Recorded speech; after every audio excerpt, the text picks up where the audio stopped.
السلام عليكم. ورحمة الله وبركاته. ازيك يا عسل، عامل ايه؟ الحمد لله. ايه الجمال ده؟ الله يخليك، ده جمالك. الله يبارك لك. انت اسمك ايه؟ انا اسمي اشرف من المنصورة من الدهلية شارع جلال. طب انت قاعد كده ليه اصلا؟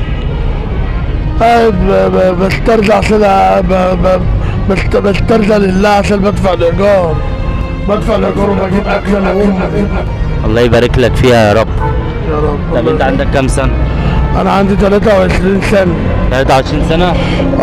طب انا هخليك النهارده تدفع الايجار وهكسبك، بس هسألك سؤال واحد. اسأل يا. هتعرف تجاوب؟ ها. مين هو الشخص اللي بيقولوا عليه الأسطورة؟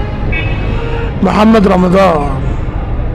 طب ماشي، عرفنا محمد رمضان. كده انت كسبت معايا. بص هديك على كل سؤال ظرف، تمام؟ انت كسبت معايا اول ظرف، تمام؟